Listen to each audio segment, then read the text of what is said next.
Depuis plus de 20 ans maintenant, on retrouve des autocollants Apple dans leur boîte et je me suis dit que ça pouvait être sympa justement de vous expliquer pourquoi on avait ces autocollants. Il y a quelques temps, je vous présentais ce nouveau concept dans lequel justement je vous livre des petits faits tech, donc assez courts, 2 à 3 faits par vidéo, que j'avais appelé je crois Marty Schmidt si je dis pas de bêtises, et le premier vous avait assez plu, vous m'aviez fait pas mal de retours positifs, donc je me suis dit pourquoi pas vous proposer un deuxième épisode. Juste avant de commencer, cette vidéo est sponsorisée par UPDF. UPDF, c'est tout simplement un logiciel qui va vous permettre de modifier un PDF, bien évidemment de les lire, de pouvoir annoter dessus, de convertir des documents Word, PowerPoint, Excel. Et pour vous montrer un petit peu comment le logiciel fonctionne, on se dirige tout de suite sur le Mac et supposons ici que je veuille par exemple modifier ce magnifique CV que j'ai pris sur internet. Donc en cliquant ici, je vais pouvoir ajouter du texte par exemple si jamais j'ai fait une faute ou un oubli. Après on va également pouvoir annoter des choses. Donc par exemple imaginons que ici je prépare un exposé en PDF, et bien je peux mettre des petites annotations pour dans mes révisions me dire attention à ne pas oublier ça. On va également pouvoir enregistrer sa signature dans le logiciel. Franchement le logiciel est bien fait, il est super sympa visuellement, il y a des petites animations à droite à gauche, franchement c'est assez cool. C'est compatible avec Mac, Windows, Android ainsi qu'iOS. Et en plus de ça, vous n'avez qu'à acheter une seule licence pour avoir la compatibilité avec tous les appareils,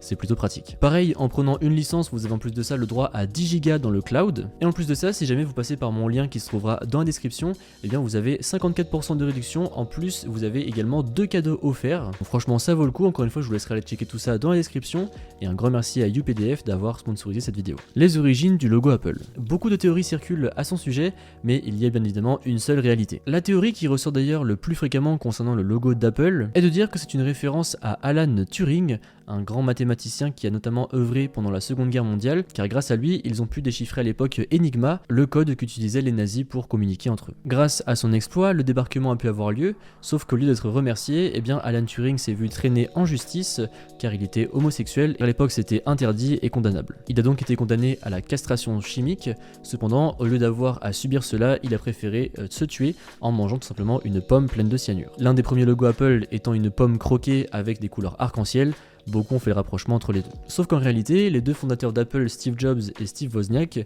étaient tous les deux fans de Isaac Newton et de sa pomme avec laquelle il a écrit toutes ses théories. Le premier logo était donc celui-ci, dans lequel on y voit justement Isaac Newton assis sous un pommier avec une pomme. Cependant, logo jugé trop complexe, Apple a donc eu recours à des designers et il y a eu deux logos qui sont ressortis, l'un avec une pomme croquée et l'autre avec une pomme classique pleine. La pomme pleine pouvant être confondue avec d'autres fruits, Steve Jobs choisira alors d'avoir une pomme croquée. Les couleurs arc-en-ciel étaient là pour illustrer le fait qu'à l'époque, les Mac proposaient des écrans en couleur, tandis que la concurrence proposait encore des écrans monochromes. Le premier iPad ou Newton. En 1987, Steve Saccoman est désigné pour créer une version portable du Macintosh. L'idée est de créer une tablette de la taille d'une feuille A4 pliée en deux et de pouvoir proposer la reconnaissance de l'écriture cursive. Le projet se nommera Newton, justement en première référence au logo Apple, puis il sortira sous le nom de MessagePad en 1993. Il sera d'ailleurs présenté par John Succuley pendant le Macworld. Bien plus qu'un simple assistant digital, vous allez pouvoir avec celle-ci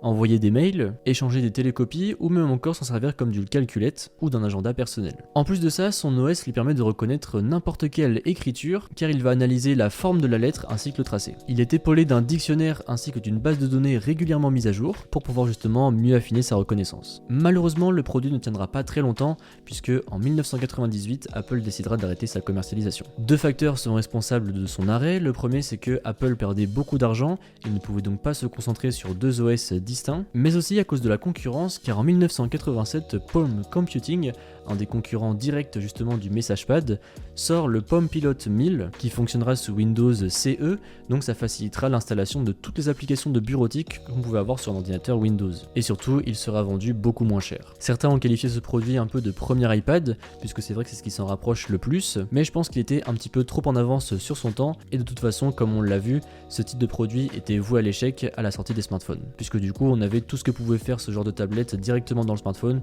il n'y avait pas d'utilité de continuer à en produire. Donc finalement c'était peut-être un mal pour un bien. Les stickers Apple. Je vous le disais en introduction, mais depuis un peu plus de 20 ans maintenant, eh bien on retrouve des autocollants Apple dans leur boîte. Mais justement, pourquoi sont-ils là ? Eh bien en fait, la réponse est toute simple. Pour répondre à cette question, il faut remonter dans les années 1990. À cette époque-là, Apple faisait face au géant IBM, et donc forcément il fallait se faire un nom et une place puisque IBM était déjà ancré dans le marché depuis très longtemps, et Apple a donc eu l'idée, je crois en 1997, d'inclure des petits autocollants dans leur boîte de produits. Cela avait déjà pour but de remercier leurs fans, de leur remercier de leur confiance tout simplement, mais aussi pour que ces autocollants soient collés partout. En effet, beaucoup de gens allaient donc voir ces autocollants un petit peu partout à droite à gauche, et donc forcément si on envoie de plus en plus, eh bien ça va venir titiller la curiosité. Et les gens allaient forcément se dire qu'il y avait quelque chose de bien, puisque si les gens étaient contents d'afficher fièrement leurs autocollants, eh bien c'est que c'était pour une raison. Et forcément, ça c'est un mécanisme psychologique, à force de voir quelque chose partout, on a envie d'aller voir. Même si aujourd'hui le contexte est différent, puisque on a toujours ces autocollants Apple, mais j'ai envie de dire un peu plus par aspect de tradition. On en a vu pendant les années 2010-2015 beaucoup coller des autocollants comme ceci justement sur les voitures, sur les agendas, sur les coques de téléphone, bref, vraiment partout. Mais dites-vous qu'à l'époque, il n'y avait pas les vidéos comme par exemple aujourd'hui, ça marchait principalement par le bouche à oreille. Et du coup, il faut croire que la stratégie a payé, même si bien évidemment il y a eu d'autres facteurs, au final, ils ont été plutôt gagnants. Donc voilà, j'espère que ce deuxième épisode vous a plu. N'hésitez pas à me dire dans les commentaires si jamais il y a d'autres sujets que vous voulez que j'aborde pour les prochains épisodes, si jamais vous saviez également un petit peu tout ce que je vous ai raconté là dans cette vidéo. Et moi je vous dis à bientôt dans une prochaine vidéo. Allez, salut!